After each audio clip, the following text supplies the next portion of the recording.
Rebonjour à tous, on se retrouve pour un deuxième épisode avec Claudie cette semaine. Elle a eu la gentillesse de prendre de son temps pour revenir nous parler du deuil du dernier enfant. C'est pas quelque chose que je suis dedans présentement, mais c'est quelque chose que tu penses. Hein? Tu sais, on dit toujours, oh, on veut 2 enfants ou on veut 3 enfants. Mais quand on est rendu au nombre qu'on a dit, est-ce qu'on est vraiment rendu là, tu sais, de faire le deuil ou au contraire, tu sais, si on dit, OK, bon, mais je sais que c'est mon dernier, mais il y a quand même un petit deuil à faire à l'intérieur. Puis elle vulgarise tellement bien l'information, vous allez voir. Puis elle nous donne vraiment des trucs, puis elle nous aide vraiment à faire à process, si on veut, là, à passer à travers tout ça. Donc, c'est un épisode qui est très enrichissant et qui m'a ouvert les yeux aussi sur vraiment, c'est un deuil, tu sais, c'est le deuil du dernier enfant, c'est qu'est-ce qu'on s'était peut-être imaginé ou justement s'il y a un conflit entre le conjoint et la conjointe sur c'est-tu le dernier, c'est pas le dernier, mais c'est qu'est-ce qui se cache derrière ça. Donc, j'arrête ici parce qu'on dirait que je peux en parler pendant longtemps, mais j'ai hâte que vous le découvriez. Donc, je vous laisse Claudie vous en parler comme elle le fait si bien. Donc, sans plus tarder, bonne écoute. Bienvenue à Motherhood Unfiltered Podcast. Ici, on crée le village dont chaque maman a besoin. C'est un espace de ressources, de partage et de soutien pour la maternité et le bien-être. Rejoins la communauté où la maternité est vécue et célébrée ensemble et sans filtre. Bon épisode! Claudie est encore avec nous aujourd'hui pour un deuxième épisode et cette fois-ci, on aborde un autre sujet super pertinent selon moi qui est le deuil du dernier enfant. Encore là, j'avais trouvé le sujet sur sa page Instagram. Je la mettrai dans les show notes parce qu'elle est tellement pertinente, tellement plein d'informations. Vous prendrez le temps d'aller la voir. Donc, bonjour à nouveau, Claudie. Merci d'être là encore. Ça me fait plaisir. Merci pour l'invitation. Avec plaisir. Le deuil du dernier enfant, là, on en parlait un peu. Il n'y a pas vraiment de réponse exacte, mais j'aimerais ça qu'on ait la discussion parce que je pense que ça touche beaucoup plus de femmes qu'on pense. Puis, c'est quelque chose qu'on n'entend pas souvent parler, je trouve. Donc, c'est quoi le deuil du dernier enfant? Puis pourquoi il y a beaucoup de parents qui ressentent un peu ce mélange d'émotions-là après avoir décidé que, hey, tu sais quoi, la famille est complète? Ouais, mais c'est ça, c'est un autre gros sujet à aborder. Euh, Effectivement, c'est vrai que c'est pas super abordé en tout cas en tant que deuil. J'ai Hmm, l'impression que comme on se pose la question de façon assez automatique là, tu sais, est-ce que ta famille est terminée? Tu sais, c'est des choses ouais, que dans la société, dans le day-to-day, on va aborder, tu sais. Mais d'aborder la question vraiment en tant que deuil, parce que moi, je pense que vraiment c'est une forme de deuil, là, vraiment, ouais. de prendre la décision de terminer la famille. Ben c'est ça, c'est vrai que c'est pas super abordé, ou en tout cas, peut-être pas avec une certaine profondeur, là, comme ça, comme on l'a fait, en quelques minutes quand même, on Ouais. n'ira pas trop loin, mais tu sais, ouais. Puis pourquoi c'est vraiment, un gros sujet, je trouve, parce que, ben, puisqu'on parle vraiment ça dans une perspective de deuil, parce que c'est un deuil, littéralement, euh, de faire le deuil de peut-être une famille imaginée, ou un Hmm, enfant imaginé, ou, euh, ouais, de faire aussi face à un renoncement d'une certaine partie de nous. Donc, dans cette sphère-là, ça l'explique un petit peu pourquoi c'est une décision qui est tellement difficile, ou en tout cas pleine d'émotions, chargée émotivement, parce qu'on parle vraiment de l'aspect identitaire, là, tu sais, comme en profondeur, là, tu sais. Euh, Puis c'est évidemment vécu différemment par chaque femme et chaque homme et chaque personne, bref, qui désire ouais.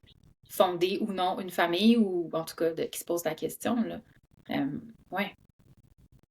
C'est quoi, mettons, les sentiments qu'un parent peut ressentir en prenant cette décision-là de plus avoir d'autres enfants, en fait, que la famille est complète? Ouais, j'ai comme l'impression que c'est beaucoup de doutes. Hmm. Tu sais, j'entends beaucoup que c'est comme, ah, on le sait pas, ou on pense que, on se questionne, ah, on est beaucoup dans ou on a peur de prendre tu Hmm. sais, la pas bonne décision, ou la mauvaise décision, ou une décision qu'on va peut-être regretter, une décision qu'on va peut-être remettre en question, ou que, tu sais, il y a beaucoup la peur de faire une erreur, de regretter, tu sais, la peur du regret. Euh, je pense que c'est des émotions qui sont évidemment ultra valides, là, mais vraiment partagées par plusieurs mères et Hmm. pères.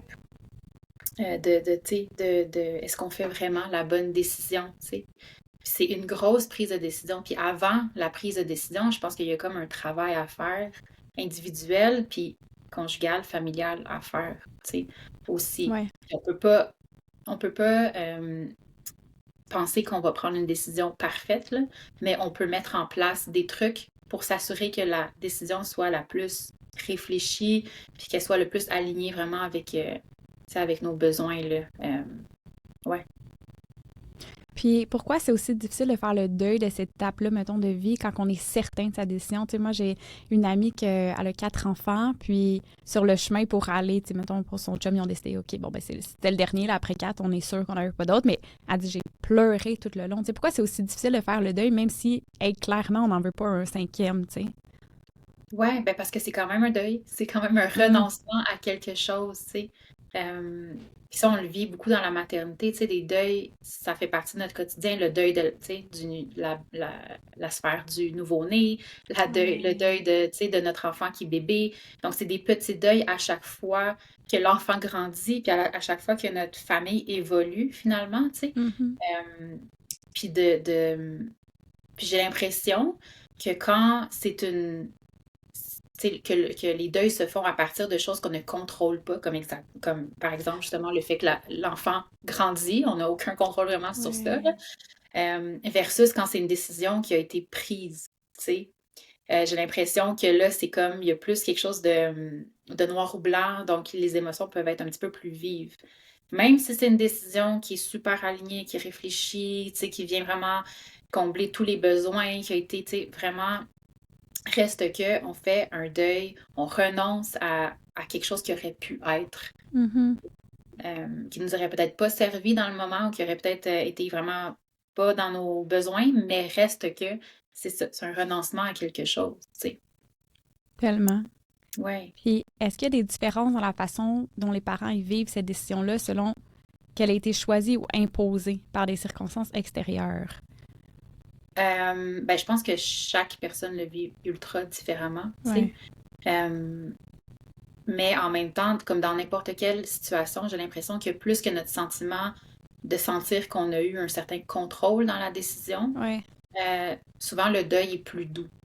Euh, Ça, c'est vraiment une généralité, là, parce que ça, c'est pas toujours comme ça, puis il y a plein d'aspects qui peuvent venir interagir, là.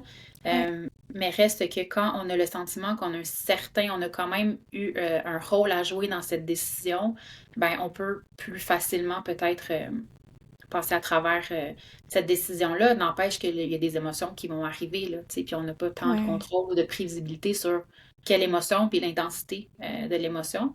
Mais ben, c'est de se préparer à y faire face, tu sais. Oui. C'est sûr que c'est une conversation. Tu sais, des fois, exemple, si la femme en veut encore un autre, puis l'homme il est comme non, non, c'est fini, ou vice-versa. Tu sais, c'est sûr que Ouais. c'est toujours des discussions que tu peux avoir avant d'avoir des enfants, sauf que, tu sais, la vie, elle fait attention qu'il y a des surprises, puis que des fois, hey, non, ça sert pas à notre famille. Fait que de faire le deuil quand que c'est pas ta décision, ça doit être plus difficile. Tu sais, y a des trucs, mettons? Oui, ben dans ce contexte-là, par exemple, quand justement les deux partenaires sont pas sur la même longueur Ouais. d'onde, euh, ben moi je dirais vraiment d'aller vraiment creuser sur la raison, tu sais, Mm. de cette décision-là. Pardon. Pardon. On a parlé quand même beaucoup aujourd'hui. Oui, c'est ça. La semaine passée, je veux dire. Oui. Euh, Où étais-je? Ouais, c'est D'aller ça, creuser. d'aller Oui. vraiment avec notre partenaire, d'aller voir c'est quel besoin que ça nourrit ou que ça l'évite dans certaines circonstances parce que, Mm. ben, tu sais, je sais pas, je donne un exemple fréquent, là, mais qui n'existe pas réellement, là. Tu sais, une femme, exemple, qui décide que elle n'en veut plus d'enfants, puis que son chum, Mhm. lui, en veut, tu sais. Mais elle, c'est vraiment un besoin viscéral, puis tu sais, elle sent vraiment que sa famille n'est pas complète et tout ça, et son chum, mettons, il en veut plus. Mhm. Euh, Puis souvent, ben, si on s'arrête à ça, à la première étape de tu sais, divergence d'opinion, moi Ouais. oui, tu sais, on essaie de convaincre un peu l'autre, ben, on va pas réellement comprendre la racine de la chose, tu sais.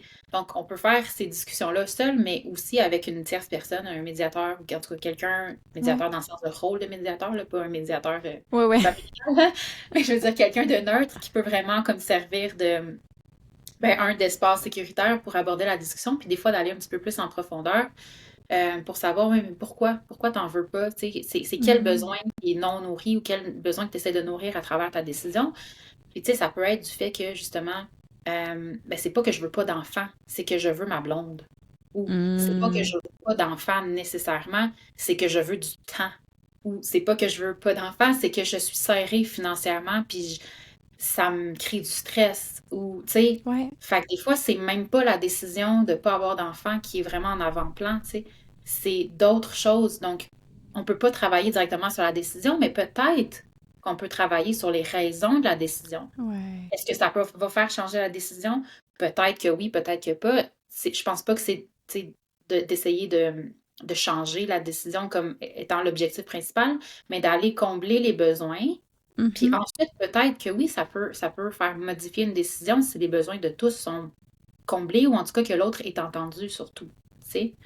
Euh, donc, c'est vraiment d'aller voir, oui, OK, tu me dis que tu veux pas d'enfant, mais c'est ça. C'est quoi le besoin? Puis est-ce qu'il y a des choses qu'on pourrait modifier tu sais, au quotidien pour que ces besoins-là soient comblés et donc que ton désir d'enfant soit peut-être valide ou tu Plus... sais, qu'il fasse, Ouais. refasse surface, tu sais. Euh, ouais. Est-ce que l'inverse peut être vrai aussi? Quelqu'un qui veut vraiment un enfant de plus, est-ce que c'est parce qu'il y a un certain besoin à combler ou pas nécessairement, c'est juste Ça se viscéral, la peut. femme? Ouais. Ça se peut, ça se pourrait, tu sais, ça se pourrait que, je sais pas, moi, il y a des femmes qui, ben, aussi par rapport à l'épisode passé, que, ben, Oui. il faut avoir une grosse famille pour être une famille accomplie, pour être une femme accomplie. Est-ce que c'est Hmm. mon désir? Ou est-ce que c'est un désir qui provient pas de moi, mais que j'essaie d'atteindre de façon automatique? Euh, c'est ça, tu sais, c'est vraiment de se questionner aussi pourquoi je veux des enfants. Est-ce que je veux vraiment des enfants ou est-ce que j'aime la période? La grossesse. Ouais. Est-ce que c'est parce que je vais être encore enceinte? Est-ce que c'est parce que je vais avoir un autre petit nouveau-né à cajoler? Parce que reste qu'il y a une différence, justement, puis je l'ai abordé aussi, je pense, dans une de mes premières publications, tu sais, le désir d'enfant, c'est valide, mais ça vient aussi avec le désir de, d'accompagner un enfant à être un adulte. Tu sais. C'est une grande décision. Tu sais, Hmm. c'est pas juste de vouloir un bébé, c'est de Ouais. vouloir être une mère pour un autre humain pour toute notre vie, tu sais. Fait que c'est vraiment une décision à réfléchir autant individuellement, tu sais, que conjugalement, ouais, de voir c'est quel besoin, tu sais, puis Ouais. quel besoin ça vient nourrir, là, ce On désir-là. dirait qu'on est beaucoup, ben, je sais pas si c'est juste moi, mais dans le bébé, nouveau-né, toddler, cette phase-là, mais des fois, on réalise pas que ce toddler-là va devenir adulte, puis l'adolescence, puis tu sais, il va falloir l'accompagner dans ces années-là aussi, puis on dirait que c'est moins glamorous un peu que la phase bébé, toddler, mais des fois, c'est quand même quelque chose à penser que, bon, ben, j'ai un, deux, trois, quatre enfants, c'est quand même, je suis mère de ces quatre enfants-là pour leur vie, là, tu sais. Oui, exactement. Tu sais, puis c'est pas quelque chose qui devrait nécessairement nous freiner, mais c'est juste Non. une réflexion qu'on a à Mhm. apporter aussi. Puis des fois, c'est le contraire. Tu sais, c'est les mères qui disent, ben moi, je veux un enfant parce que je veux qu'à Noël, tu sais, j'ai une grande table remplie d'enfants, mais que dans le fond, j'aime pas tant la phase nouveau-né puis toddler. Tu sais, fait que c'est Mhm. un peu de se questionner, tu sais, c'est quoi les raisons fondamentales, c'est quoi les racines de ce besoin-là, tu sais. Puis est-ce Ouais. qu'il doit automatiquement être comblé par d'avoir un autre enfant ou il pourrait être comblé autrement. Mais si les deux, c'est un besoin Ouais. tu sais, commun, ça va, là, mais si vraiment il y a une divergence d'opinion, ben, est-ce que, tu sais, est-ce que ça pourrait être, tu sais, comblé d'une autre façon ou est-ce qu'on pourrait faire quelque chose avec, avec la famille qu'on a déjà pour venir combler ce besoin-là, ultimement, c'est ce qu'on veut, là, avoir nos besoins comblés. Tu sais. Ouais. Ouais. Tellement. Puis, comment est-ce qu'on peut savoir si le deuil, justement, de ce dernier enfant-là a été pleinement intégré ou si l'un des parents pourrait avoir peut-être besoin de plus de temps pour accepter cette étape-là? Tu sais, y a-t-il des petits signes qu'on peut regarder? Ben, le temps, c'est nécessaire à n'importe quel processus, là, tu sais. Hmm. Euh, Puis reste, tu sais, si on pense vraiment à un deuil dans le sens d'un défunt, là, tu sais, parce que c'est plus qu'est-ce qu'on connaît. Ouais. Reste que quand on pense à quelqu'un qui est décédé puis qu'on aime, on n'est pas vide d'émotions, tu sais, dans le sens qu'il y a Non, toujours une exact. émotivité.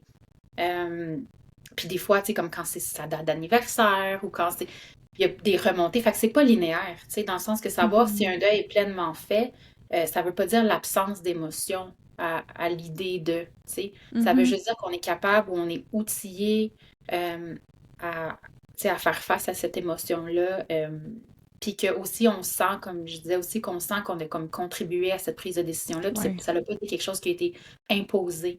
Puis si c'est vraiment quelque chose d'imposé dans le sens que, bon, mon corps, pour une raison médicale, je ne peux plus avoir d'enfant ou peu importe, c'est Ouais. vraiment de faire le processus d'adaptation à cette décision-là, à cette réalité-là, Mhm. euh, qui fait que vraiment, c'est pas quelque chose qu'on peut contrôler, mais on peut contrôler notre lien avec cette relation, avec cette situation-là. Puis, il y a d'autres façons, là. On peut aller vers l'adoption, on peut aller, Ouais. je sais pas, moi, se trouver plus d'amis avec des grandes familles. Si c'est vraiment un besoin de, je veux pas tant d'enfants, mais je veux des enfants autour de moi. Il y a toujours des Ouais. façons aussi de, ben, encore une fois, d'aller voir c'est quoi le besoin, puis d'aller combler ce besoin-là d'une façon qui convient à la famille, au couple. Puis y a-t-il une façon un peu saine, j'ai le goût de dire au revoir à cette phase-là de vie euh, en accueillant ce que l'avenir familial réserve, tu sais, Ben oui, je pense que j'ai envie de dire que de mettre notre perspective sur ce qu'on a en ce moment, Mm. notre famille, euh, parce que c'est ça, c'est renoncer à une certaine partie de nous, de notre famille qui aurait pu Ouais. exister. Euh, moi, je suis beaucoup dans le rituel, ancrage, routine. Donc, de faire des choses au quotidien peut-être qui nous permettent d'être dans la reconnaissance de ce qu'on a, puis d'aller Ouais. justement essayer de combler nos besoins qui seront peut-être pas assouvis avec la décision d'avoir un autre enfant, ben avec ce qu'on a déjà. Donc, on veut vraiment une grande tablée. C'était, mettons, une idée, une idéologie qu'on avait depuis qu'on a 12 ans, 15 ans, on se voyait mère avec 7 enfants, Ouais. puis que tout le monde courait, s'entraidait, puis finalement, la vie, pour peu importe les raisons, même si c'est des raisons ultra valides et partagées par le conjoint et la famille, on a pris la décision de s'arrêter à 1, 2, 3. Mhm. Ben, c'est OK, on peut pas avoir une grande tablée, mais on va en avoir des tablées. Fait que, Ouais. ritualiser de faire des soupers, de faire des événements où est-ce qu'on est vraiment comme on est dans le moment présent puis on partage. Non, on partage pas avec 9 personnes, mais on partage avec 4, mettons, Ouais. Puis de vraiment être pleinement présent, ouais, dans ces moments-là. Fait que des petits rituels ou pratiques justement pour. S'il y avait une question, c'est quel rituel ou pratique qui pourrait aider les parents à marquer cette transition-là puis à dire, tu sais, au revoir à cette étape de construction familiale-là. Fait que de justement avoir des petits rituels ou des pratiques, comme tu dis, pour aider à faire la transition. Ouais, cette transition-là, parce que d'une façon, peu importe le chemin choisi, c'est même quand il y a une arrivée à un nouvel enfant, l'arrivée d'un nouvel enfant dans une famille, reste qu'il y a toujours une période d'adaptation pour les enfants, Mhm. pour les parents, tu sais. Et donc, l'absence d'enfant peut aussi avoir une certaine période d'adaptation. Tu sais, si les parents disent, ben écoute, c'est officiel, là, la famille, c'est ça, elle est terminée, notre famille, ça va être ça pour le reste de notre vie, tu sais, on peut même, si c'est vraiment quelque chose qu'on sent qui est aidant, ben, tu sais, le verbaliser aux enfants pour dire, hey, tu sais, comme, Ouais. t'auras plus de frères, de sœurs, de frères, peu importe. C'est ça. Fait qu'on fait dessus, je sais pas moi, un voyage, on fait dessus, est-ce qu'on plante un Ouais. arbre? Pour chaque mois, ma mère, elle a fait ça, mes parents ont fait ça, tu sais, ils ont planté un arbre par enfant. Il n'y en avait pas beaucoup d'arbres, mais on est deux. Mais, mais Mais l'idée c'est était une quand même belle. là. Ouais. Ouais, l'idée était quand même là, tu sais, de faire quelque chose de symbolique, tu sais. Puis quand je vais chez mes Mhm. grands-parents, par exemple, ben, tu sais, l'arbre est rendu immense, là. Tu sais, il va avoir 35 ans, l'arbre, là. C'est fou, Donc, hein? c'est le fun de voir quelque chose, d'avoir on dirait ouais, un visuel un peu de quelque chose qui Ouais. grandit, tu sais, Symbolique. exactement, tu sais, je suis beaucoup dans la symbolique. Moi, je trouve que ça permet justement de s'ancrer, puis ouais, comme tu sais, d'ancrer une décision qui a été prise, puis ouais, ça permet d'avoir justement quelque chose à voir, observer, tangible, tu sais, parce que souvent, on est dans l'abstrait de peut-être ça aurait été quoi, puis nanana, beaucoup dans notre Ouais. tête. Puis si on ramène ça au sens, ben, tu sais, ça peut aider à vraiment intégrer, tu sais, cette Tellement. décision-là, ouais. J'avais vu aussi une phrase qui m'avait marquée, puis j'essaie. Moi, je suis une grande indécise dans la vie. J'ai beaucoup de misère à prendre une décision, puis. Tu sais, des fois, on a l'impression qu'en prenant une décision, ça va être le bon ou le mauvais choix, mais ça disait, tu sais, c'est pas le bon ou le mauvais choix, c'est juste deux lignées complètement différentes, tu sais. Fait qu'on dirait que je trouve ça, en tout cas, moi, c'est sûr que là, c'est quand même grand comme deuil, tout ça, mais on dirait que ça m'aide à avancer mieux dans la vie en prenant une décision, en me disant comme, hey, c'est pas un mauvais choix ou un bon choix, c'est juste différent de un ou l'autre, tu sais. Ouais, c'est ça. Ben, c'est un choix en fait qui vient répondre à quelque chose, puis c'est de voir en ce moment. Parce que oui, on peut pas, on peut essayer de se projeter dans 5 ans, dans 10 ans, Ouais. voir ben, j'aimerais ça que dans 5 ans, 10 ans, ça ressemble à ça, mais en ce moment, tu sais, c'est quoi les capacités que j'ai, c'est quoi les désirs que j'ai, c'est quoi les Mhm. besoins que j'ai, qu'est-ce qui arrive s'il y a un enfant de plus, qu'est-ce qui arrive si finalement il n'y en a pas d'enfant, qu'est-ce que, tu sais, c'est vraiment de Ouais. voir, je fais du mieux que je peux en ce moment, la décision la plus alignée avec mes besoins individuels, familiales, tu sais. Ouais. Donc, en ce sens-là, si jamais on a comme, justement, dans 5 ans, 10 ans, un regret, parce que ça peut, là, c'est possible, Ouais, c'est que vrai. notre situation change, puis dire, hey, j'aurais donc bien dû, tu sais, prendre une autre décision parce que finalement, tu sais, ça l'aurait comme été possible, on dirait, ou quoi que ce soit, tu sais, c'est de se Mhm. rappeler, mais sur quel pilier on a pris notre décision, tu sais. On se rappelle que ça a été une décision réfléchie, Ouais. euh, puis que ça a été par amour, en honorant nos besoins familiaux. Donc, dans ce sens-là, ben, on a comme plus une facilité à accepter cette décision-là. Puis, ouais, la nostalgie peut arriver, tu sais, puis le regret peut arriver. Ça fait partie de la vie, là, tu sais, d'avoir ces Ouais. émotions-là. Oui, Ouais. justement, comment les parents peuvent cultiver la gratitude et l'appréciation pour leur famille qu'ils ont présentement, mettons, mais en respectant les émotions peut-être qui sont contradictoires de Ah, j'aurais aimé ça en avoir un autre, tu sais. Ah, mais je trouve que ça, c'est le débat de... Pas le débat, mais Ouais. la réalité de la maternité au grand complet, là, tu sais, Ouais. comme dans tout, est-ce que j'envoie mon enfant à la garderie? Oui, Hmm. ben, je renonce à certaines choses. Est-ce que je le garde à la maison? Oui, mais je renonce à certaines C'est choses. fou, hein? Ouais. C'est constamment comme ça. Fait que je pense que ça Ouais. s'applique à tellement d'autres sphères aussi, puis c'est d'appliquer un peu les mêmes principes de qu'est-ce qui est prioritaire en ce moment pour moi, qu'est-ce qui est aidant pour ma famille, puis l'ambivalence des émotions, tu sais, de se rappeler que il y a un et possible entre les deux émotions. C'est pas je suis triste ou contente, c'est je suis Ouais. triste et contente. Les Ouais. deux en même temps. Ben, pas en même temps réellement, mais je porte Ouais. les deux à peu près là, en même temps. Puis que c'est correct, puis c'est valide, tu sais. On peut être super reconnaissant d'avoir notre belle famille, puis même un enfant. Tu sais, il y a souvent des femmes qui vont se sentir mal de dire, ben j'ai fini ma famille après seulement un, tu sais, seulement un. Ben oui, mais c'est un, tu sais, dans le C'est sens que un. Ouais. c'est- T'as on peut donné quand naissance à même, un tu sais, être enfant, fier, tu c'est quand l'as, même tu une sais. famille. Mhm. Exactement, tu sais, c'est ça, c'est c'est ça, de cultiver qu'est-ce qu'on a déjà peut-être dans la gratitude, mais euh, en faisant des choses concrètes, tu sais, de dire, ben, tu sais, on Ouais. n'a pas une grosse famille, mais on peut quand même faire des soupers le fun. On n'a peut-être pas une Ben grosse oui. famille, mais on va quand même, tu sais, faire qu'est-ce que peut-être on aurait voulu faire avec une plus grande famille. C'est possible, il faut juste redéfinir, je pense, aussi nos attentes, puis remanier un petit peu, c'est ça, nos idéaux Ouais. qu'on s'était fixés, parce qu'il y a aussi qu'est-ce qu'on pensait être avant d'être maman ou parent et la réalité d'être parent qui est souvent un autre monde Ah, complètement. c'est sûr.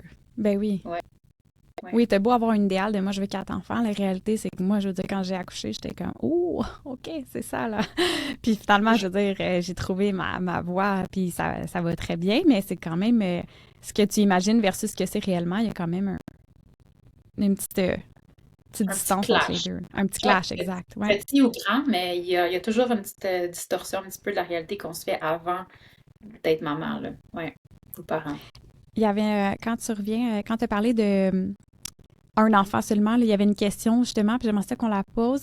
J'ai un bébé de 5 mois qui est mon premier et mon dernier bébé. Je me sens vraiment mélangée entre l'excitation des premiers moments qui sont également les derniers aussi. Comment faire pour être en mesure de profiter de chaque moment sans penser au fait que ce sont les derniers? Ben, on peut penser aussi. C'est ça Ouais, l'affaire. OK. Je pense que quand on est dans l'évitement, ben, on, ben, c'est ça, on évite l'émotion qui, a- qui est valide d'être là aussi, tu sais. Hmm, Je pense que c'est pas un ou l'autre, comme on a dit, tu sais. Euh, si c'est une décision réfléchie, ben, de se rappeler ouais, pourquoi c'est cette décision-là qu'on a prise, tu sais.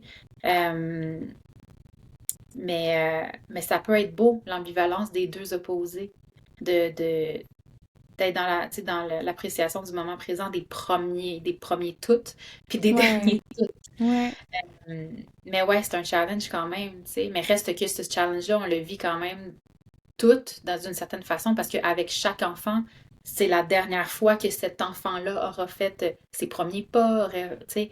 Euh, on le vit tout, c'est sûr que quand on le sait consciemment que c'est notre seul enfant, Ouais. ben c'est comme un niveau supérieur, mais reste que les deux peuvent coexister. Euh, ouais, il y a comme pas de réponse magique, là, on dirait qu'on voudrait, voici la réponse pour t'empêcher Ouais. de vivre un petit inconfort, mais reste que l'inconfort, il est comme nécessaire. Euh, Puis c'est de s'assurer d'être pleinement présent le plus qu'on peut, tu sais, je pense. Euh, Mhm. Tu sais, on se dit souvent, ben là, avec le prochain, je ferai pas ça, tu sais. Ah, ouais. Ouais. Mais c'est ça, je pense que c'est une opportunité justement d'être encore plus dans la conscience de dire, ben tu sais, cet enfant-là, c'est mon enfant. Ce sera pas mes enfants, c'est mon enfant, tu sais. Est-ce qu'il y Ouais. a des choses en ce moment que je peux mettre en place pour m'assurer d'avoir la plus belle expérience? Puis la plus belle expérience, pour moi, là, tu sais, expérience égale des côtés négatifs et positifs, là. On veut pas Ouais. non plus être rentré dans le genre, faut que tout soit parfait parce que c'est le seul enfant que j'aurai, Ouais. mais de faire du mieux de nos capacités, puis d'être vraiment présent avec un seul enfant ou chaque enfant, mais Puis y a-t-il une façon, mettons, de faire la différence entre je veux un autre enfant, puis je veux que mon enfant soit pas toute seule ou ait un frère ou une sœur, tu sais? ouais, ça c'est un autre deuil. C'est un autre Mais deuil. c'est d'aller creuser pourquoi. Tu sais, je Ouais. pense comme on en parlait un petit peu ben, dans l'autre podcast sur Ouais. la La transmission transmission. intergénérationnelle. Pourquoi je me pose cette question-là? Est-ce que ça reflète quelque chose à l'intérieur de moi? Est-ce que moi j'ai été enfant unique? Est-ce que j'ai Mhm. entendu des récits d'enfants uniques qui étaient vécus vraiment négativement? Si oui, ben pourquoi? Quel besoin Mhm. n'était pas comblé? Puis maintenant, dans ma réalité actuelle que j'ai choisie, familiale, qu'est-ce que je peux implanter pour aller combler le besoin que peut-être un enfant unique vivrait? Tu sais, je sais pas si je suis claire, mais dans le sens Ouais, que ouais, c'est pas ouais. nécessairement une fratrie qui Ouais. peut combler le besoin. Ça serait comme l'option facile Ouais. pour certaines familles, mais plus difficile comme pour d'autres, dans le sens que ceux Ouais. qui ne veulent pas d'autres enfants, c'est pas une option. Mais reste que ça aurait comblé quel besoin d'avoir une fratrie pour mon enfant. Je sais pas c'est quoi, mais est-ce qu'il y a d'autres façons qu'on peut combler ça? Est-ce qu'on a une Ouais. famille élargie? Est-ce qu'on peut, je sais pas moi, se jumeler à des familles? Est-ce qu'on peut faire des activités avec des amis qui ont des enfants? Euh, Est-ce qu'on peut se rentrer en contact plus rapproché avec des cousins, avec des cousines? Mhm. Tu sais? Ouais, reste que Tellement, c'est ouais. un peu de déconstruire aussi ces croyances-là que, ben, tu sais, c'est ça. Un enfant va être tout seul ou que plein d'enfants, c'est rushant ou, tu sais, c'est vraiment d'aller un petit peu déconstruire toutes ces croyances-là puis de voir, ben, OK, mais comment les besoins de tous peuvent être comblés Ouais. le plus de façon la plus optimale, disons. C'est tellement intéressant. Merci, Claudie. T'avais-tu un petit mot de la fin pour quelqu'un peut-être qui vit ça présentement puis qu'il y a un peu de la misère à passer au travers, une maman ou un papa même? Oui, ben en fait, c'est ça, donnez-vous de la compassion, du temps, de l'espace pour réfléchir. On n'oublie pas que c'est pas tout noir ou blanc, hein, tu sais. Mhm. Euh, Comme on a mentionné, tu sais, des fois, la décision a l'air tellement radicale, tellement claire, mais que si on creuse un petit peu, finalement, c'est autre chose, tu sais. Puis le but, c'est pas de vous inciter à vous remettre en question 40 000 fois non plus, mais d'aller voir un petit peu. Tu sais, il y a manière d'aller creuser un petit peu pour aller voir c'est quoi vraiment les raisons ou les piliers derrière le désir ou le non-désir d'avoir des enfants, que ce soit Mhm. individuellement ou de façon la famille, là, Ouais. amoureux, tu sais. Puis dans ces décisions-là qui sont conjugales, ben, tu sais, la communication, ça a l'air tellement cliché, mais parlez-vous avec Ouais. vulnérabilité, avec ouverture. Euh, Parce que ça peut créer des conflits là, quand vraiment il y a quelqu'un qui veut vraiment un enfant, quelqu'un qui veut vraiment pas un enfant. C'est des besoins viscérales fondamentaux, tu sais. Donc, ça vaut vraiment la peine de pas juste de pas juste se soumettre à la décision de l'autre, tu sais, mais vraiment d'avoir une conversation, un échange, un dialogue, à comprendre l'autre. Puis des fois, ça peut faire que, tu sais, il y a un changement de décision, puis des fois non, mais ça nous fait au moins comprendre que, tu sais, les besoins de tous sont respectés, puis que notre Ouais. décision est vraiment plus alignée, là, tu sais. Ouais.